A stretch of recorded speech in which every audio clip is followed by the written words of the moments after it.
Então, hoje a gente vai fazer o nosso Errino mensal, está a cargo da doutora Tayana Castro. A Thay é uma grande amiga minha aí e minha aluna de doutorado. Foi nossa residente, foi fellow de rinologia, agora está no doutorado. E no doutorado dela, ela está estudando várias faces aí da epistaxe grave, então ela tem dados bastante interessantes aí para mostrar de novidades para a gente, de cunho prático mesmo. Então, Thay, é um prazer tê-la aqui, obrigado pela aula e vou deixar agora para você, tá bom? Tá bom, então bom dia a todos. Eu queria inicialmente agradecer ao Makoto pela oportunidade de estar aqui conversando mais com vocês. Para mim foi uma honra e uma alegria muito grande aceitar esse convite. O Makoto, ele já trabalha há muitos anos em epistaxe grave, ele já tem uma ampla experiência e a gente está vivendo um contínuo de aprendizado de como manejar esses pacientes da melhor forma, e hoje a gente vai trazer aqui para vocês como a gente tem feito atualmente, o que é que a gente tem visto de novo nesses pacientes com epistaxe grave. Então, vamos lá. Então, primeiro, a epistaxe, ela é uma emergência otorrinolaringológica comum. A gente sabe que cerca de 60% dos pacientes vão viver algum episódio de sangramento nasal durante a vida, mas graças a Deus que apenas 5% desses episódios vão ser graves, severos, com repercussão para a vida do paciente. Primeiro ponto é a gente diferenciar quando é um sangramento de origem nasal, quando é uma epistaxe mesmo, de quando é um sangramento que é uma hemorragia nasal, ou seja, ela tem uma exteriorização nasal, mas tem uma outra fonte de sangramento. Seja uma HDA, um sangramento de cavidade oral, isso parece óbvio, mas não é. Então, muitas vezes nós somos chamados para ver pacientes críticos em UTI, que têm esterilizações, às vezes, por cavidade oral, e a gente não sabe se é um sangramento nasal ou não. Então, o primeiro passo é aspirar com calma todos os coágulos, tentar identificar se tem vestígio de sangramento nasal, se escorre da nasofaringe, para a gente conseguir controlar direitinho se for realmente um quadro de sangramento de origem nasal. Primeira parte da aula, a gente vai trazer um pouco sobre a epidemiologia, as características clínicas desses pacientes com epistaxe grave. Depois a gente vai mais para uma parte de conduta e manejo mais prático desses pacientes. Então, primeiramente, em relação à idade, esse trabalho aqui foi feito pelo João Mangucci. Eu e a Mari, a gente participou com a orientação do Makoto, e eram pacientes que tinham epistaxe espontâneas, graves ou autolimitadas, né, nesse período de fevereiro de 2010 a janeiro de 2011, foi um N grande de 508 pacientes. E quando a gente avalia todas as epistaxes, graves ou não graves, a gente vê que houve um pico bimodal de idade. Então, um pico aqui ao redor dos 20 anos, provavelmente aqui mais as epistaxes autolimitadas, mais leves, e ele encontrou outro pico aqui ao redor dos 60, 60 e poucos anos de idade. Quando a gente avalia nossos pacientes com epistaxe grave, na nossa amostra agora do doutorado, a gente vê que realmente há um pico bem expressivo em idade mais avançada. Provavelmente esses sangramentos realmente são representados pelos sangramentos mais posteriores, superiores, mais severos. Em relação ao gênero, a gente sabe que existe uma predominância no gênero masculino. Isso já é bem estabelecido na literatura, provavelmente porque o estrogênio ele faz um efeito de proteção nesses sangramentos nas mulheres. Então, nesse estudo do João, ele viu realmente uma predominância no gênero masculino. Quando a gente avalia a nossa amostra de epistaxe grave, foi bem semelhante, provavelmente porque a gente tinha uma idade mais avançada dos pacientes, então na menopausa a gente já não tem esse efeito de proteção que é visto no estudo do João. Em relação à lateralidade, a gente viu uma predominância na fossa nasal direita. Esse é um trabalho do Paulo Saraceni, ele fez em 2013. Também ele viu uma predominância na fossa nasal direita, mas isso não tem diferença estatisticamente significante, nenhuma repercussão clínica para ter um lado a mais do que no outro lado. Em relação à comorbidade, a gente vê que os pacientes geralmente eles têm múltiplas comorbidades quando tem sangramento grave, ou pelo menos uma comorbidade associada, e uma minoria não vai ter nenhum tipo de comorbidade. Quando a gente avalia as comorbidades, a gente vê que a hipertensão arterial é a principal. A gente teve uma incidência uma prevalência de 72% na nossa amostra. O Paulo Saraceni também descreveu uma predominância da hipertensão, mas a gente não consegue dizer que isso é um fator de causalidade. A gente sabe que a epistaxe grave ela é multifatorial e a hipertensão é apenas um fator associado. Quando a gente tenta avaliar, então, essa presença de comorbidades com o território arterial, mais para frente a gente vai falar um pouco mais sobre topografia, a gente vê que há uma tendência maior desses pacientes terem múltiplas comorbidades no grupo de sangramento não localizado ou de sangramento etimoidal, porém isso não teve significância estatística. A gente precisa aumentar o tempo de estudo, aumentar nosso N para ver se realmente isso se confirma mais para frente. Em relação ao uso de antitrombóticos, a gente viu que nossa amostra, 24% dos pacientes utilizavam essas medicações.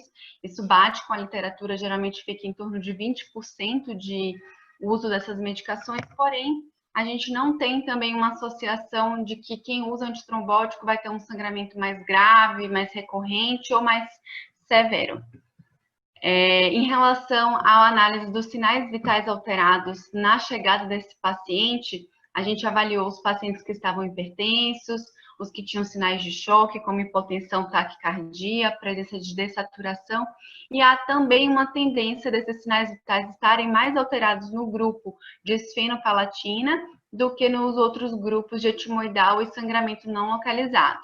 Também não houve significância estatística, então a gente vai ter que estender o tempo de estudo para avaliar se isso se confirma ou não. A gente está ainda numa análise parcial dos dados. Então, agora que a gente já sabe como é a característica epidemiológica, clínica desses pacientes que têm sangramento grave, o que é realmente a epistaxe grave, né? Esse é um conceito bem subjetivo. Então, é aquele sangramento nasal que ele vai trazer um potencial risco de vida para o paciente, que a gente precisa interromper aquele sangramento, precisa de uma conduta emergente. E o tampão é o que vai salvar a vida do paciente, vai tirar o paciente da urgência e só depois ele será submetido à cirurgia, após a estabilização, após o controle do sangramento, para um tratamento definitivo. A gente sabe que o tampão, ele tem uma taxa de falha alta, então cerca de 50%, quase metade dos pacientes que são tamponados, quando eles têm sangramentos graves, eles vão ressangrar. Então, a gente tem uma tendência cada vez maior de indicar cirurgia, além que o tampão, ele traz complicações, faz necrose de asa, aumenta tempo de internação, aumenta custo hospitalar, porque o paciente precisa ficar internado por mais tempo, além do risco de não ser efetivo e a gente precisar levá-lo de qualquer forma para a cirurgia. Então, a gente tem cada vez mais indicado cirurgia, ainda mais porque a anestesia venosa total, ela cada vez mais segura para o paciente. Então, antigamente a gente pensava, esse paciente é crítico, a gente vai deixar tamponado porque ele não aguenta cirurgia. Hoje a gente pensa diferente, a gente pensa se o paciente é crítico, aí sim que ele precisa de um tratamento eficaz e definitivo para o tratamento da epistaxe grave. Mas quando suspeitar, então, que é uma epistaxe grave, quando a gente vai pensar que aquele paciente, ele é um caso de sangramento severo. Nem sempre é tão óbvio quanto essa foto, nem sempre o paciente vai chegar já entubado, rebaixado, chocado. Então, a gente vai desconfiar quando o paciente tem um sangramento geralmente de origem posterior ou superior, sangramentos anteriores geralmente eles são autolimitados, a gente vai controlar com hidratação, cauterização com ata, tampão, mas quando ele é mais posterior e superior, os vasos são mais calibrosos, então tendem a ter um sangramento mais severo.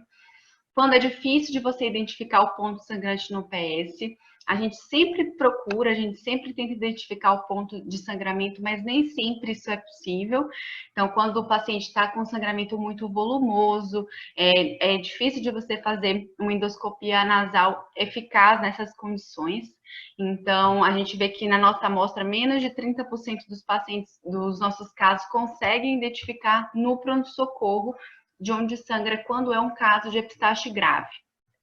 Quando é potencialmente fatal, então a gente sempre pega no pé dos residentes para poder avaliar os sinais vitais, ver como está a pressão arterial, se está tendo sinais de choque ou não. Quando um paciente ele chega com alterações de sinais vitais, dificilmente foi um sangramento autolimitado. Então, o sangramento nasal, às vezes, ele é igual um carro velho. Chega no mecânico e ele para de apresentar o problema. A mesma coisa é o sangramento.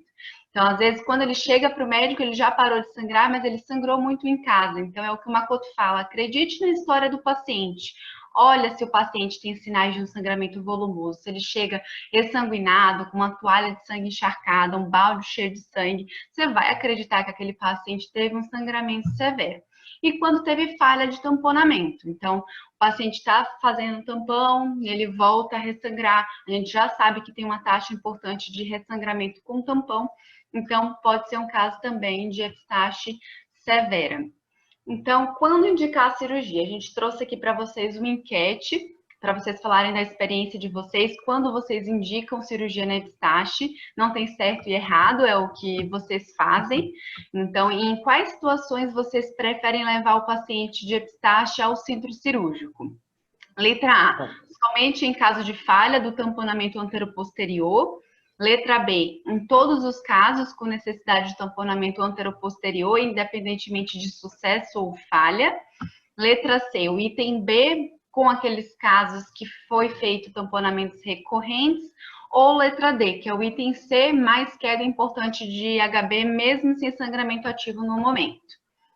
Dá um tempinho só, tá? Que já colocamos a enquete, o pessoal está respondendo. 40% já votou. Tá, e só te avisar que quando você põe seu mouse para cima e aparece para você a barra, para a gente aparece negativo também aqui, tá? Tá. Você não colocar o mouse muito para cima aí.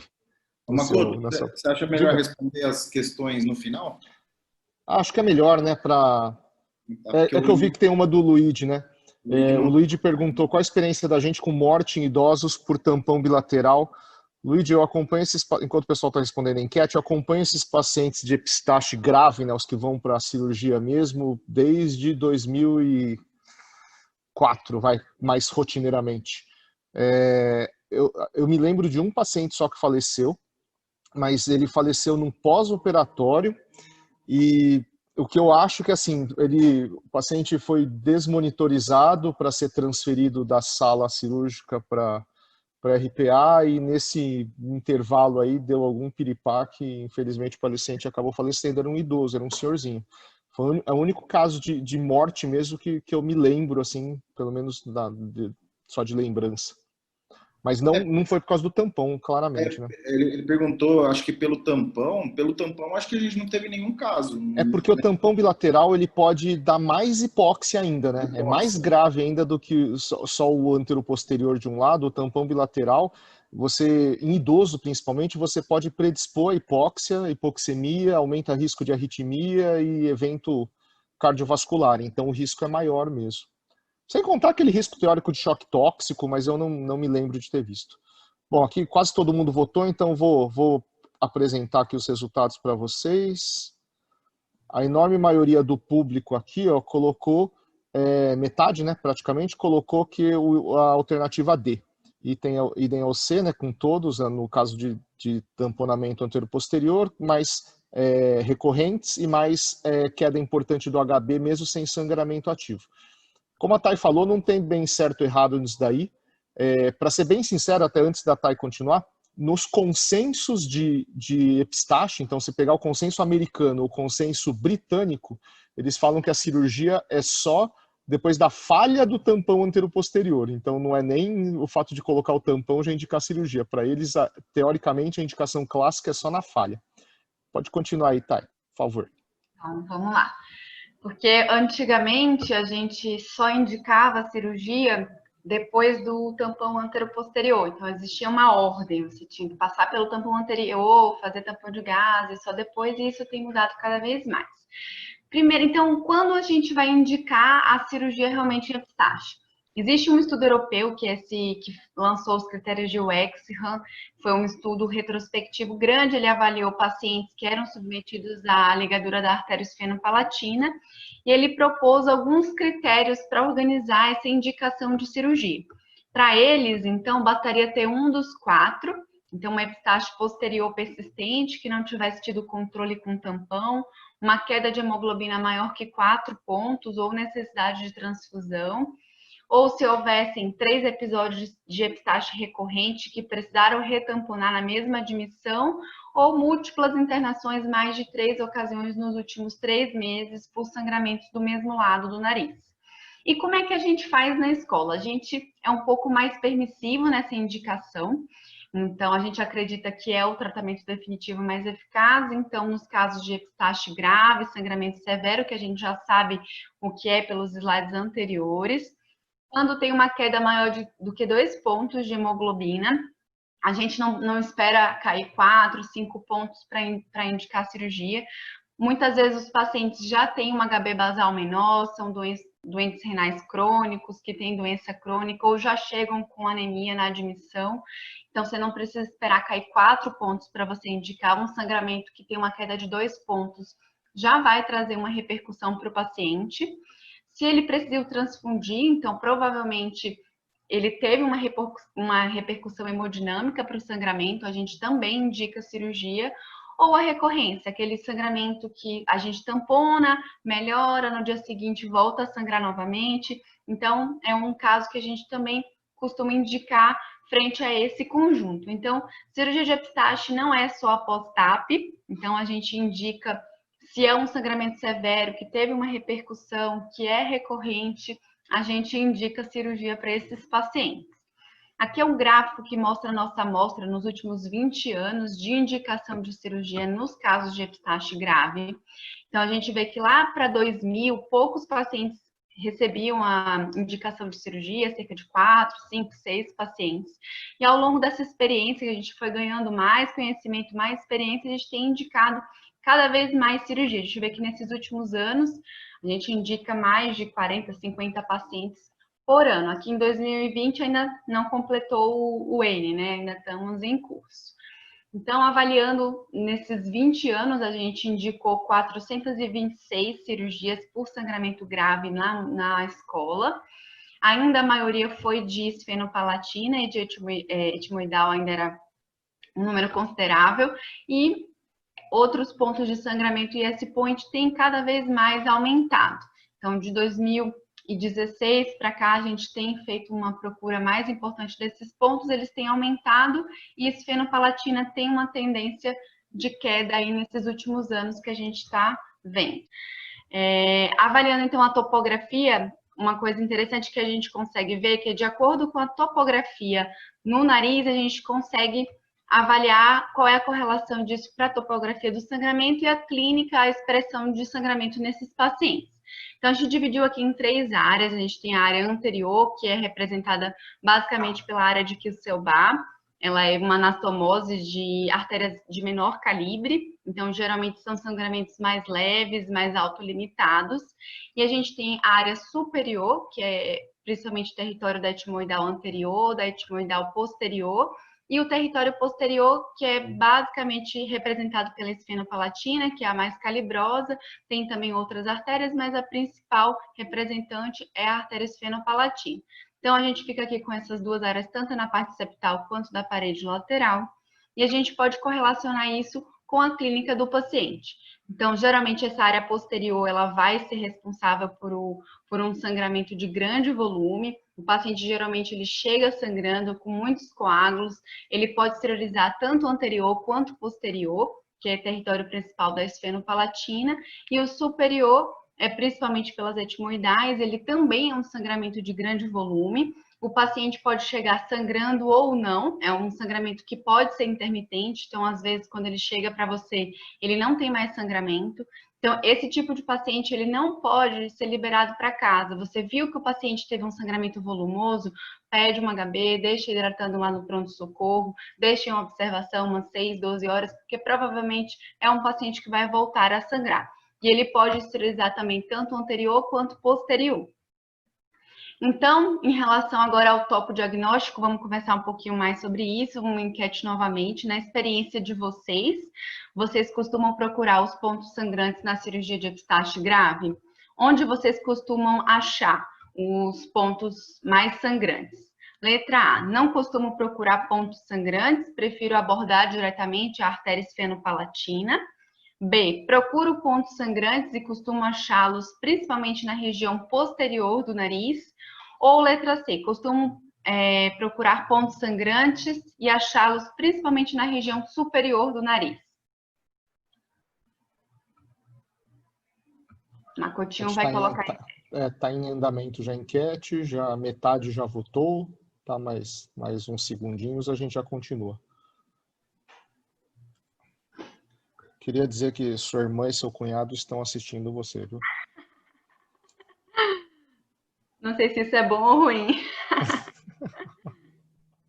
Até votaram na enquete. Meu cunhado é o Torino. Cunhado é o Torino, o Vitor é o Torino. Ele vai ter noção aí para responder. O Léo que colou as placas.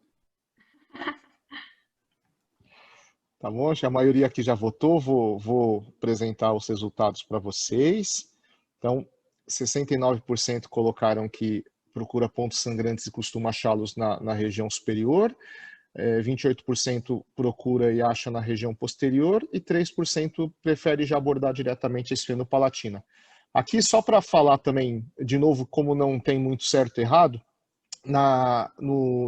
aquele consenso que eu falei americano e britânico de epistaxes, eles colocam que o britânico, se eu não me engano, coloca que a cirurgia ideal é a esfenopalatina mais achar pontos sangrantes, enquanto que o consenso americano ele não coloca a cirurgia ideal para epistaxe. Eles falaram que não tem evidência o suficiente para falar sobre isso. Pode continuar aí, tá? Então é isso, que bom que a maioria respondeu, que é em região superior, porque o que a gente tem visto realmente é que a maioria dos sangramentos eles são superiores. Então já não é mais tão novidade assim, mas antigamente as pessoas acreditavam que a maior parte dos sangramentos graves eram de região posterior, e a gente nos últimos anos viu que isso não é verdade. Então aqui na nossa amostra de doutorado a gente traz o resultado parcial: 41% dos sangramentos nossos são superiores, 37% eles não são localizados e na minoria ele tem topografia posterior. A gente localiza pontos de sangramento, a gente consegue encontrar os pontos sangrantes em mais da metade dos pacientes, então cerca de 63% dos pacientes a gente localiza o sangramento, e quando a gente leva em consideração só os que foram localizados, a gente vê que 65% dos sangramentos são superiores e 35% é posterior. Então, realmente, a gente não tem dúvida que a maioria das epistaxes graves são superiores. Então, quando todo mundo acreditava que a esfenopalatina era a área mais comum de epistaxe grave, o Aldo Stan, nosso professor Aldo, ele já falava desde 95 que a região superior era a área mais comum de epistaxe grave. Ele já olhava mais para essa região, é um gênio mesmo, né? Ele se antecipou aí nessa percepção. E a partir daí foram montados 2 trabalhos, né? O Makoto aqui na escola, o Edmundo Vasconcelos com Aldo, com Léo, a escola lá de Botafogo do Tepedino também. E aí começaram-se a sistematizar a procura desse S-point, que é o Stanza S-point, e também de outros pontos de sangramento superiores em outras regiões do nariz. Então, aqui na escola, o Makoto, ele organizou essa busca ativa de maneira sistematizada com a gente, a partir principalmente de 2017. E como é que a gente faz essa busca, né? Então, a gente faz sempre com o paciente anestesiado, a gente usa endoscópios, pode ser angulados, para ver a região mais superior, a ótica de 30 ou de 0. A gente pede para o anestesista não fazer uma hipotensão muito importante do paciente. Acho que é a única situação que a gente pede para o anestesista não baixar muito a pressão do paciente, para a gente conseguir realmente identificar de onde vem o sangramento. A gente inicialmente tira o tampão, remove todos os coágulos. É importante tirar todos os coágulos, lavar com soro.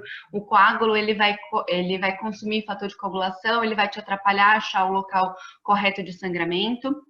A gente não usa nenhum tipo de vasoconstritor, porque pode acontecer a retração do pedículo vascular, então a gente procura com algodão com soro fisiológico mesmo, sem vasoconstritor, e a gente começa a nossa busca ativa e sistemática pela cavidade nasal. Então eu trouxe aqui um vídeo para vocês.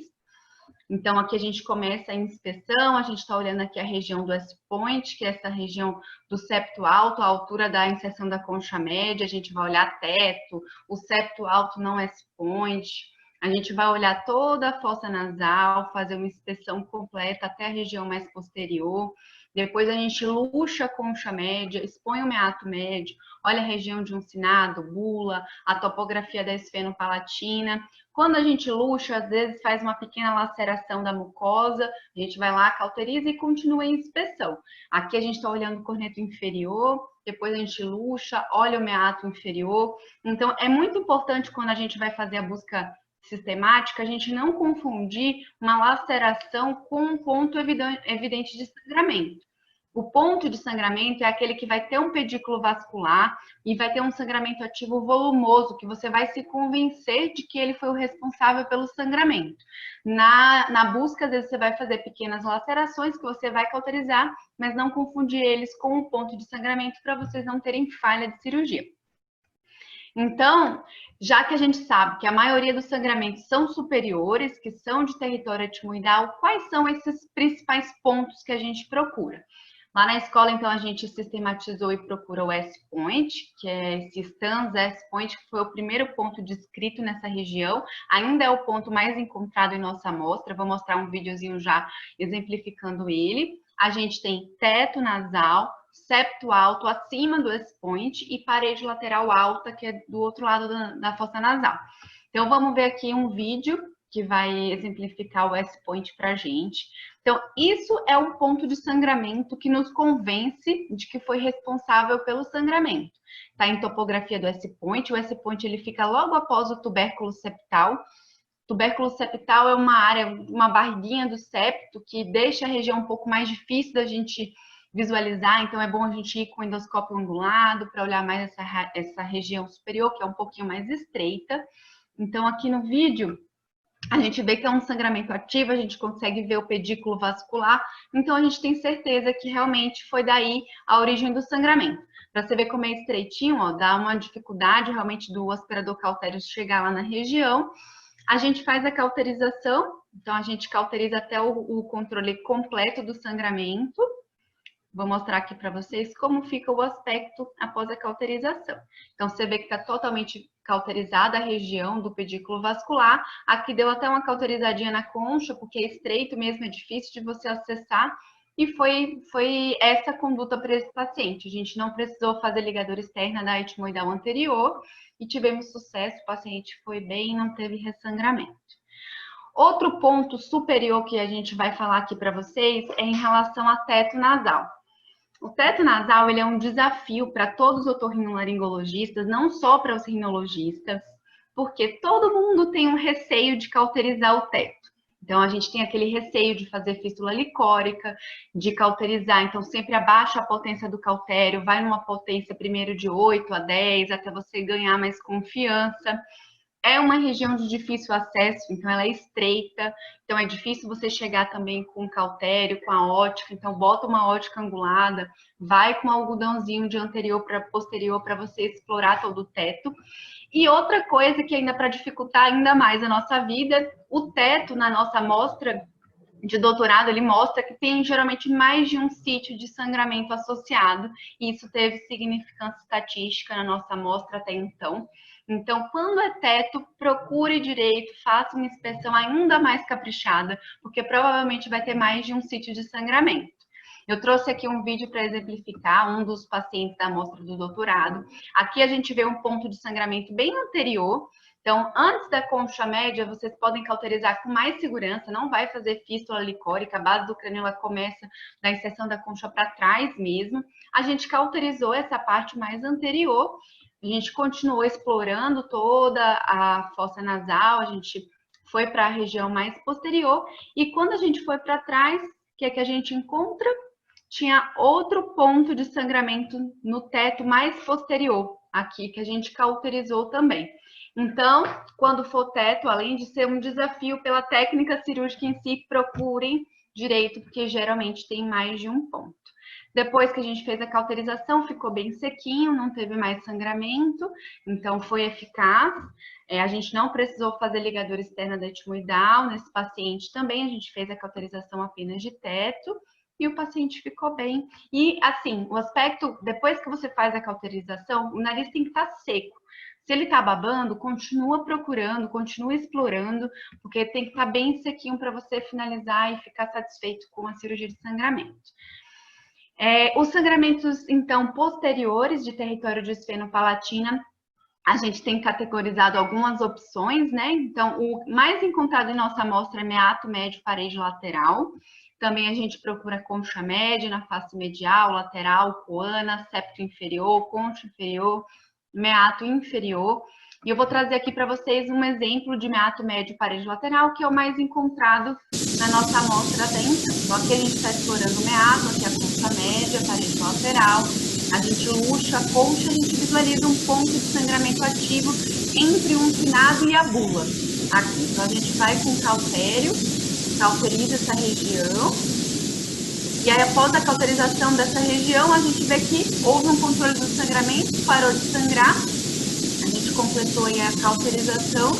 E é interessante porque a gente não fez ligadura de esfenopalatina. Então, apesar de ter sido um sangramento de topografia de esfenopalatina posterior, a gente não precisou fazer a cauterização da esfeno.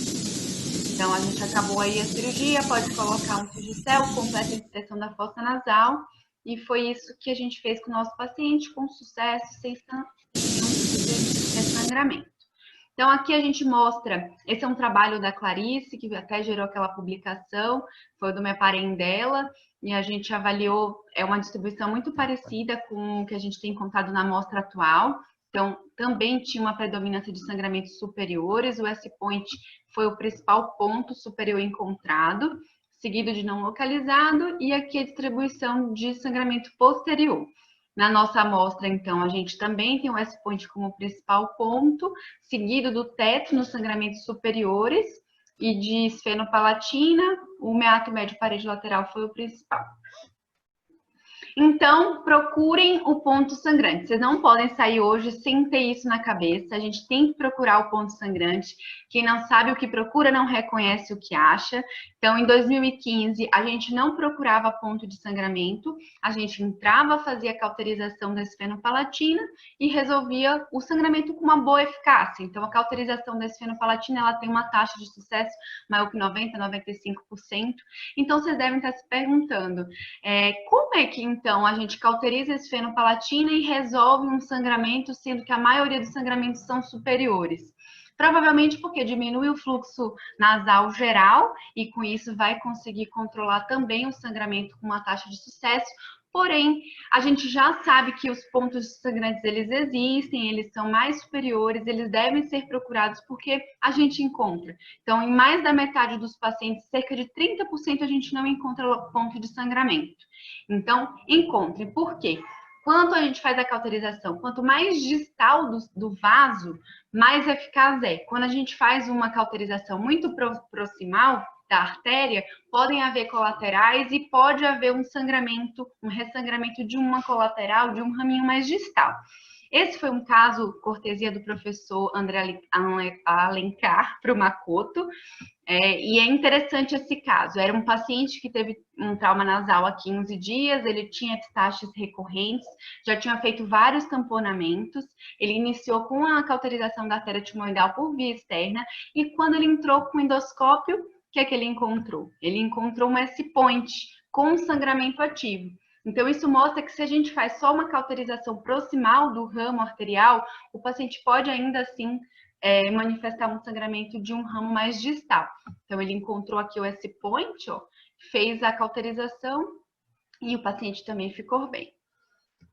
Então, procurem o ponto sangrante, vocês devem estar pensando, então, se a gente realmente é muito corajoso ou se a gente tá maluco de fazer apenas a cauterização isolada dos pontos sangrantes. A gente ainda não tem certeza, a gente está estudando, então meu doutorado é para a gente conseguir entender um pouco melhor como isso funciona. A Germana provavelmente vai continuar esse trabalho aí, a gente vai fazer de maneira mais organizada, para saber se realmente é seguro a gente fazer a cauterização isolada dos pontos sangrantes. Até então, na nossa amostra, a gente fez a cauterização isolada em 63% dos pacientes, e a nossa taxa de falha, ou seja, a nossa taxa de ressangramento, não foi inferior à cauterização de esfenopalatina. Então, não houve diferença estatística no grupo que recebeu cauterização isolada e no grupo que recebeu esfenopalatina. Mas ainda estamos no processo, isso é apenas uma análise parcial. Provavelmente nos próximos anos a gente vai ter uma resposta mais consistente para dar para vocês.